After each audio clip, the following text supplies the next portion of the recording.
বিদেশ থেকে আসে কিংবা কেউ আবার টাকা পয়সা আছে জমি বিক্রি কইরা একবারে অ্যাডভান্স দেয় 20 লাখ টাকা, ঘর ভাড়া দেয় 25,000 30,000 টাকা, অথচ বোঝে না যেন কামাই করেন। অল্প বয়সে এরকম আছে একটু সহযোগিতা করা হইলো আর বইটাও কেনা হইলো।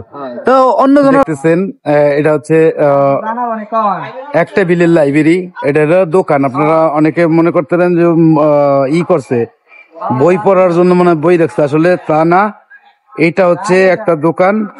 এই এক টেবিলের লাইব্রেরি, এটা হলো বাংলাদেশের প্রথম লাইব্রেরি যেটা এক টেবিলের উপরে স্থাপন করা হয়েছে।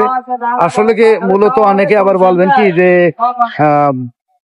অনেকে বলবেন যে দেখো এটা আবার দেখাইতেছে, এটা হচ্ছে আমি জানাইতে চাইতেছি এইটাই যে এটা লজ্জার বিষয় না, আপনি কামাই করে দেখাইতেছেন না, এইটা শুধু আমি মানুষরা দেখাইতে চাইতেছি যারা সারাদিন রাত অলসতা করে, মানে কোনো কাজ করে না, ভাবে বড় লোক হয়ে যাবো হঠাৎ, তাকেও দেখাইতেছি এই কারণে হঠাৎ বড় লোক হয়ে যেতে চায় যারা, তাকেও দেখাইতে চাইতেছি যে তার ইচ্ছা শক্তির কারণে সে একটা টেবিল নিয়ে একটা লাইব্রেরি মানে একটা দোকান দিছে, একটা টেবিল নিয়ে, এই টেবিলটা নিয়ে অনেকে, হ্যাঁ এটা লাইব্রেরি ভাই, এইটা লাইব্রেরি, এটা লাইব্রেরি, আপনারা বই কিনবেন।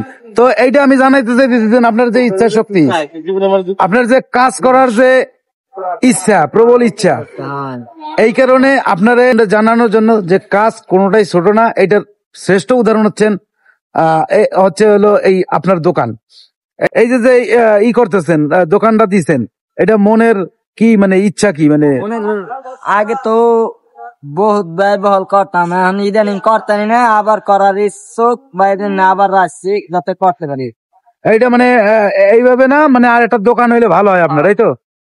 তো যারা যারা কোটালীপাড়া আছেন তাদের উদ্দেশ্যে বলি যে কোটালীপাড়া যে পরিমাণ আপনার দোকানের অ্যাডভান্স, যে পরিমাণ দোকানের হাহাকার, এজন্য যারা ব্যবসা করতে ইচ্ছুক তারা মানে করতে পারে না, কারণ কিছু লোক আছে বিদেশ থেকে আইসাই যত টাকা ইচ্ছা তত টাকা অ্যাডভান্স দেয়, কিন্তু ব্যবসার বও জানে না, ঠিক আছে, তা ক্ষতি করে। এই যে এই সমস্ত যারা মূলত যাদের দরকার ব্যবসা করা, যাদের পেট চালানোর জন্য ব্যবসা করে, এরা আসলে ব্যবসা করতে পারতেছে না এই সমস্ত কিছু মানুষদের জন্য। বিদেশ থেকে আসে কিংবা কেউ আবার টাকা পয়সা আছে জমি বিক্রি কইরা একবারে অ্যাডভান্স দেয় 20 লাখ টাকা, ঘর ভাড়া দেয় 25,000 30,000 টাকা, অথচ বোঝে না যেন কামাই করেন। অল্প বয়সে এরকম আছে, এর জন্য ওনার কিন্তু অনেক বড় লাইব্রেরি ছিল, তাই না? এরপরে উনি অনেক বড় লাইব্রেরি ছিল, কিন্তু ওই অ্যাডভান্সের কারণে, ঘর ভাড়ার কারণে উনি এখন এই একটা টেবিলে লাইব্রেরি নিয়ে বসতে। তাহলে আপনাদের এই যে যারা বেকার আছে তার উদ্দেশ্যে কিছু বলার আছে আপনার? আমি বলছি প্রত্যেকটা মানুষ এই ব্যবসা ক্ষেত্রে করতারে, যার যার পেশা হে ক্ষেত্রে করলে কারোই মনে হয় বেকার থাকা দরকার হয় না।